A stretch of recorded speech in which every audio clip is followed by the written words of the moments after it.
Without using distance formula. Most important thing ये है कि जब डिस्टेंस फार्मूला नहीं यूज कर सकते तो क्या यूज करेंगे आप? You have to use concept of slope. Slope का जो कंसेप्ट है, तो आपने लिखा जो आपके वर्टिसेस दिए हुए थे कोऑर्डिनेटर के, पैरेललोग्राम के, पैरेललोग्राम को प्रूव करना है। आपने ए बी का स्लोप निकाला। मैं डायरेक्ट कर रहा हूँ y2 minus y1 upon x2 minus x1। तो जहां माइनस आएगा वहां पे ऑटोमेटिकली प्लस हो जाएगा। जैसे यहाँ पर देखो 0 minus minus 1 0 plus 1 and 4 minus minus 2 4 plus 2। अब इस स्लोप ऑफ इसके अपोजिट में कौन है? डीसी। स्लोप ऑफ डीसी निकाल लिया। Since slope of A B is equal to slope of DC, so A B parallel to. Similarly इसी तरह स्लोप ऑफ ए डी निकाल लिया एंड स्लोप ऑफ BC, ये भी इक्वल है। Slope of AD is equal to slope of BC, so AD parallel to. कुल मिला के बात क्या हुई कि opposite sides are parallel, so given coordinator is a पैरेललो। माय क्वेश्चन इज, अगर यहीं पर प्रूव करना होता, अगर ये मान लो ये vertices of parallelogram rectangle prove करना होता, तो एक स्टेप क्या करते आप? If you have to prove that given quadrilateral is rectangle, इतना प्रोसेसिंग तो आपको करना पड़ेगा। First of all you have to prove that it is a parallelogram, और उसके बाद दो एडजेसेंट साइड्स ले लीजिए आप और उनका प्रोडक्ट निकालिए। अगर प्रोडक्ट -1 आता है मीन्स ये दोनों adjacent sides are perpendicular to each other, और उसमें आप स्लोप नहीं भी निकालेंगे तो मान लो आप स्लोप तो सबका निकालना ही पड़ेगा, तो वहां पर आप या तो शो करो, जैसे पैरेललोग्राम प्रूव कर लिया तो कोई केवल एक एंगल आपको प्रूव करना पड़ेगा 90 डिग्री का है। क्यों? एक एंगल के 90 करने से बाकी सब 90 हो जाएंगे? हाँ हो जाएंगे। क्यों? क्योंकि पैरेललोग्राम है तो इसके जो कंसेक्यूटिव एंगल्स होते हैं उनका सम, एडजेसेंट एंगल होते हैं उनका सम क्या होता है? ये 90 थे, अपोजिट एंगल्स आर इक्वल। अच्छा मान लो कोई बच्चा कह रहा है कि सर मैं ये पैरेललोग्राम नहीं करूंगा, डायरेक्ट रेक्टेंगल करूंगा, फिर भी उसे स्लोप निकालना पड़ेगा। और क्या शो करना पड़ेगा? इन दोनों का प्रोडक्ट क्या है? -1। इन दोनों का प्रोडक्ट क्या है? इन दोनों को क्या है? All angles makes are of 90 degree, so it is a rectangle. See, 2 lines are given to you. आप मान लीजिए कि जो पहली लाइन है इसका स्लोप है m और इसका स्लोप क्या है? 2m, क्योंकि एक लाइन का स्लोप दूसरी लाइन के स्लोप से जस्ट ट्वाइस है। अब क्या कह रहा है कि इनके बीच का जो टेंजेंट है यानी tan थीटा है उसकी वैल्यू है 1/3। तो मैं आपको बताना चाहूंगा कि जब दो लाइंस दी हूं तो उनके बीच का एंगल थीटा, उसका tan theta is equal to होता है m2 minus m1 upon 1 plus m1 m2। अब tan थीटा की वैल्यू क्या दी बेटा? 1/3। m2 2m minus m1 m upon 1 plus m1 m2 m। चलिए m और 2m मान लेते हैं क्योंकि हमने यहाँ L1 को m नाम दिया है ना, कोई फर्क नहीं पड़ता इससे। क्यों नहीं फर्क पड़ता? क्योंकि हमने m2 माइनस m1 अपॉन, यहाँ तो मैं से लिखा था m2 minus m1 upon 1 plus m1 into m2।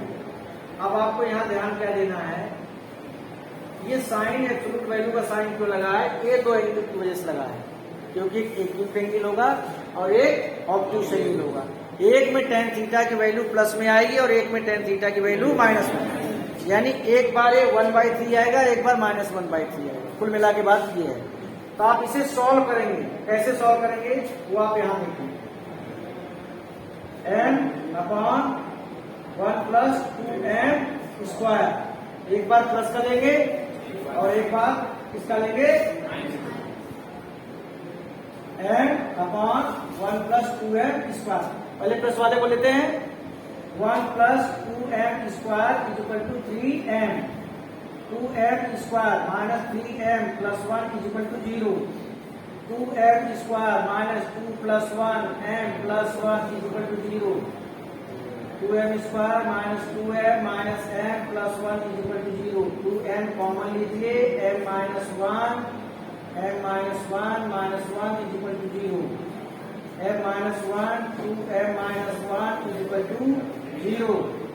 m minus 1 is equal to 0, m is equal to 1। 2m minus 1 is equal to 0, 2m is equal to 1, m is equal to 1 by 2। m की दो value आ गई, आपकी जो पहली line का slope है दो slope आ गई। तो इसके आधार पर दूसरी लाइन के भी निकाल लेंगे आप, क्योंकि आपने 2m माना है। ऐसे इसे भी सॉल्व करोगे तो यहां पर भी m की दो वैल्यू आएंगी, तो कुल m की वैल्यू मतलब पहली लाइन के कुल कितने स्लोप आ गए, तो दूसरी के भी 4 आएंगे। सो आप देखेंगे देयर आर 4 आंसर्स पॉसिबल। कितने आंसर पॉसिबल हैं? 4 आंसर्स पॉसिबल। क्लियर है? A line passes through point x1, y1 and hk, right? If the slope of the line is n is equal to y2 minus upon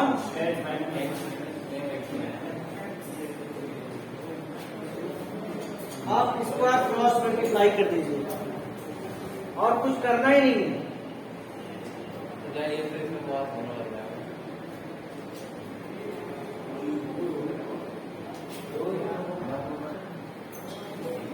If these 3 points lie on a line, then slope of AB is equal to slope of BC। अब आप ध्यान दीजिए, मैंने आपको एक बात और बताई है कि if the slope of 2 line are equal then lines are parallel. इस कंसेप्ट को देखना, अगर दो लाइन्स का स्लोप इक्वल है तो पैरेलल होती है। तो आप ये भी कह सकते हो कि sir A B is parallel to B C, तो फिर एक लाइन पे कहाँ लाई करेगी। आप ध्यान से देखिए, ए बी और बी सी जब मैं बोल रहा हूं तो दोनों में एक पॉइंट कॉमन आ रहा है, B. It means A B C lie on a straight line, right. A B का slope B minus 0, A minus H, इधर A minus B 0 minus A. अब A minus H, A minus B upon minus A, cross multiply कीजिए, minus A B.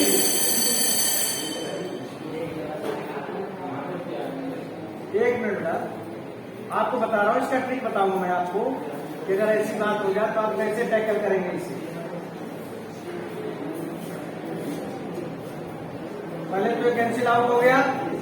अब आप देखेंगे कि proof में आपको लेफ्ट हैंड साइड में सब लाना, राइट हैंड साइड में 1 आना चाहिए, यानी सारे टर्म्स आपके लेफ्ट हैंड साइड में आ जाएं।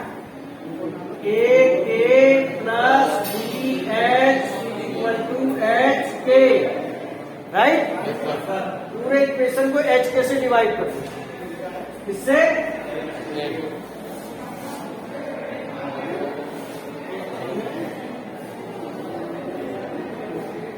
यहाँ क्या बचेगा, ए अपॉन एच, और यहाँ क्या बचेगा, B upon A is equal to